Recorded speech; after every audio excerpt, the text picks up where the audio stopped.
ये सोच करके कि दोस्ती बराबर वालों से होनी चाहिए, मित्रता बराबर वालों से होनी चाहिए, रिश्ता बराबर वालों से होना चाहिए, तभी मिलता। तो मेरे 12 सिंह इनके दोनों से इनके साथ में क्यों होगा? तो बंधुओं ऐसा 12 सिंहों वाला हिरण सोच करके कि इनसे मेरी नहीं मिलेगी, अकेला विचार करने लगा, अकेला चलने लगा। और एक दिन किसी सिंह की, शेर की, उस अकेले विचरण करते हुए 12 सिंह के ऊपर नजर पड़ गई।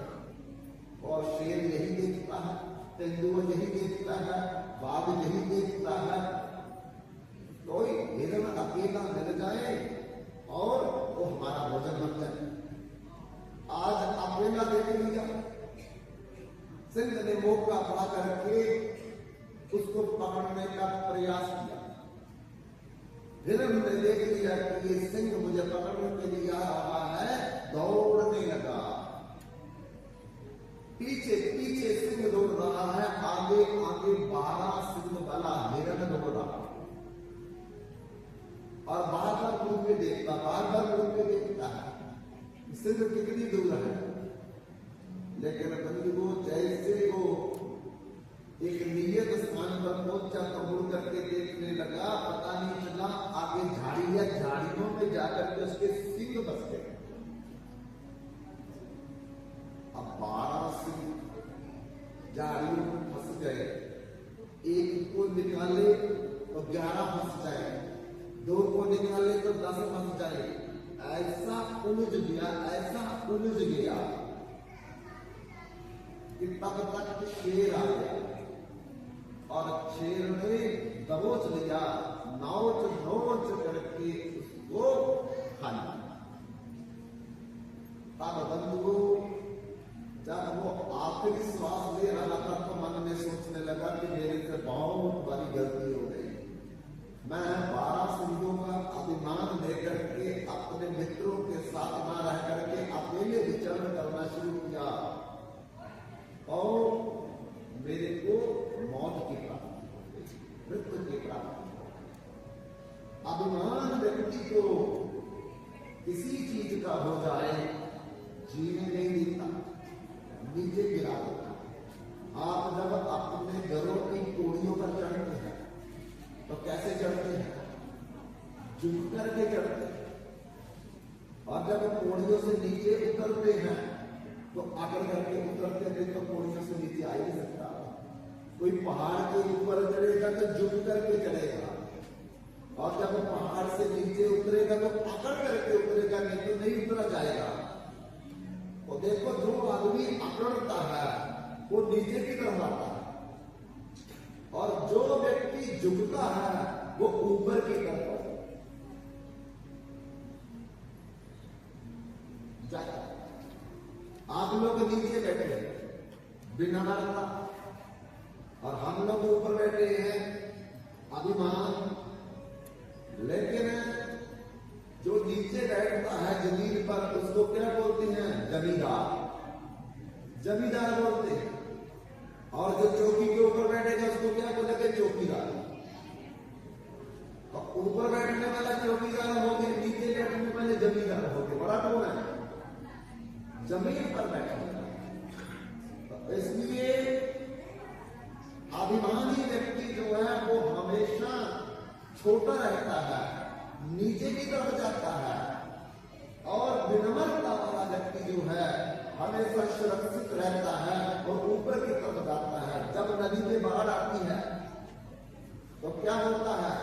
जितने किनारे पर पेड़ होते हैं खड़े वो सब बह जाते हैं, लेकिन घास विनम्र हो जाता है, पानी के साथ झुक जाता है, उसको कुछ नहीं होता।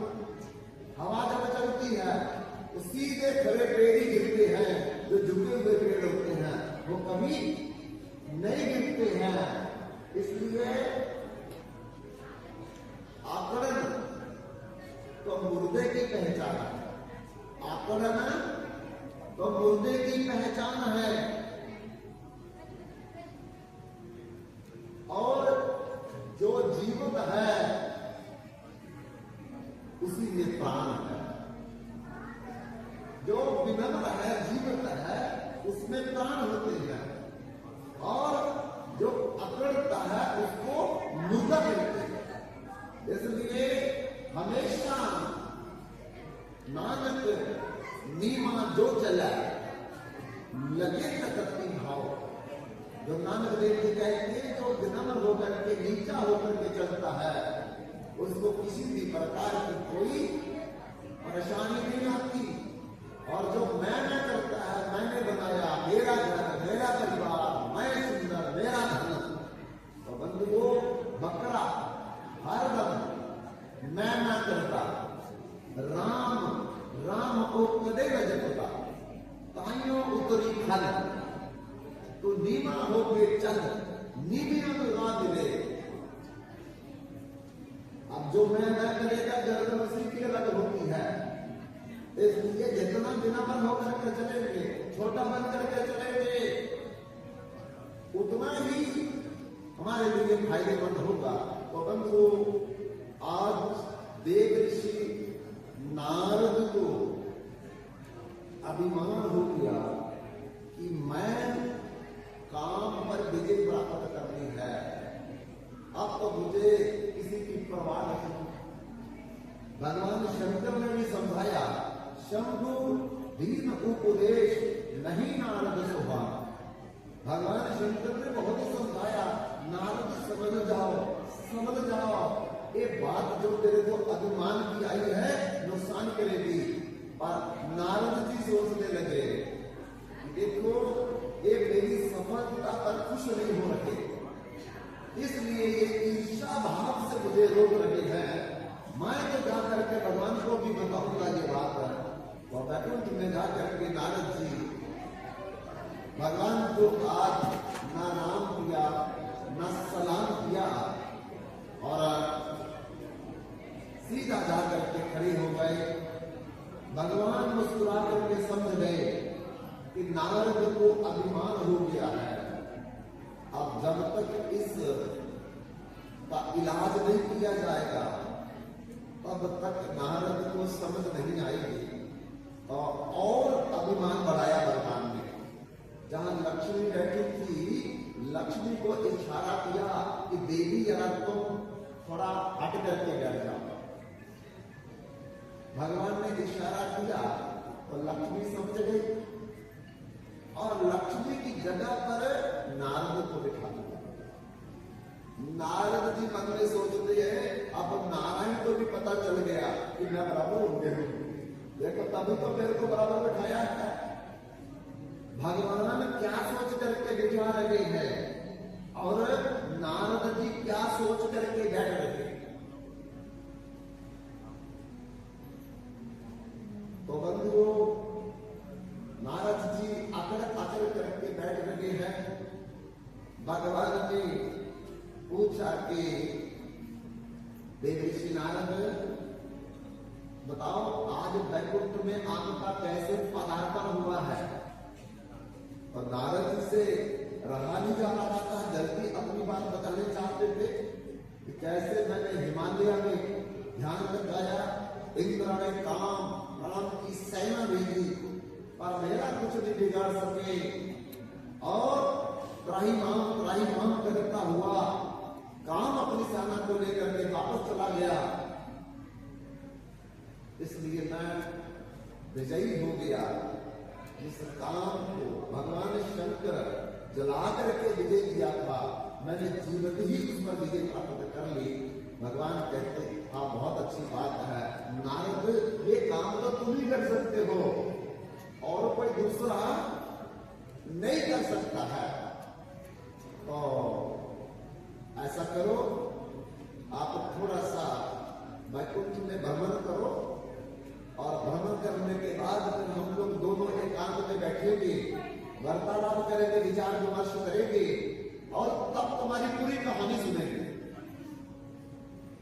नारद जी अभिमान में उठे और उठ करके वैकुंठ में भ्रमण करने के लिए चले।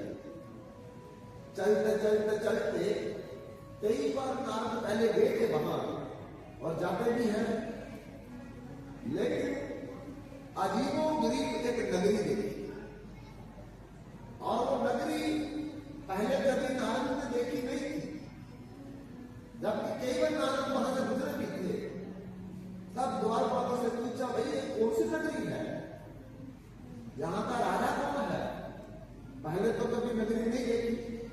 द्वारपालों ने बोला, देव ऋषि नारद, एक नगरी नई नई बनी है और इस नगरी का नाम है शीलगिरी नगरी और इसका राजा का नाम है शीलनिधि। नारद ने कहा, अच्छा, मैं तुम्हारे राजा से मिल सकता हूं? द्वारपालों ने पूछा, हम पूछ करके आते हैं, अगर राजा इजाजत देगा तो फिर हम आपको अंदर ले जाएंगे। द्वारपाल अंदर जाकर के राजा शीलनिधि से बोलते हैं कि बाहर देव ऋषि नारद जी आए हैं और वो आपसे मिलना चाहते हैं। शीलनिधि बड़ा प्रसन्न हुआ, अपनी धर्मपत्नी को लेकर के, पूजा का सामग्री लेकर के द्वार पर आए हैं। नारद का बड़ा मान सम्मान किया, आरती उतारी, चरणों में पुष्प दिए, गले में माला डाली और विनम्र भाव से हाथ जोड़ करके कहा है कि आज हमारा सौभाग्य कि हमारे महल में आपका पदार्पण हो। नारद जी, आप जरा चलिए अंदर। तब नारद जी राजा और रानी के साथ उन्हीं के महल में प्रवेश करते हैं। बड़े सुंदर कक्ष में बिठाया आसन दे करके नारद जी को, और तब रानी ने आकर के देव ऋषि नारद से कहा कि देव ऋषि नारद, भगवान की कृपा से ही आप आज आए हैं, क्योंकि कल हम अपनी विष्णु मोदी नाम की कन्या का स्वयंवर करने जा रहे हैं और सौभाग्य से आज आप भी आ गए। तो हमारी कन्या का हाथ देख करके बताइए कि ससुराल में सुख मिलेगा या नहीं मिलेगा? सासू मां से इसकी बनेगी या नहीं बनेगी? बार कैसा मिलेगा, सुख देने वाला या दुख देने वाला? तो नारद जी कहते कोई बात नहीं है, आप अपनी कन्या को मेरे नजदीक लाइए। रानी गई, जाकर के विष्णु मोदी नाम की अपनी पुत्री को हाथ पकड़ करके नारद के पास बिठा दिया। अब नारद जी तो हाथ देखने के लिए बोला था, लेकिन नारद जी तो उसका मुख देख रहे थे और ऐसा मुख देख रहे हैं कि पलके भी जपती नहीं हमकी। तब रानी ने कहा कि देव ऋषि नारद, आप इनका हाथ देखिए। नारद जी फिर 2 मिनट हाथ देखते हैं, फिर मुख की तरफ देखते हैं। फिर रानी ने कहा कि हम आपको हाथ दिखाने के लिए लाए। नारद जी कहते हो मैं भूल गया। तब नारद जी हाथ देखने लगे तो वहां क्या लिखा था, जो यही बरही अमर सो होई, समर घूमते जीत न कोई, से वही शत न चराचर ताई, भरी जीत निधि कन्या का। उस कन्या की रेखाओं में लिखा था, जो यही बरही अमर सो होई, समर घूमते जीत न कोई। जो इस कन्या का पति होगा, वर होगा, स्वामी होगा, वो अमर होगा, वो काल से विजय होगा। तो वो केवल भगवान ही और दूसरा कोई नहीं। अर्थात इसका जो पति होगा वो भगवान होगा। और चराचर प्राणी, समस्त प्रकार के प्राणी जो हैं उनकी सेवा करने वाले होंगे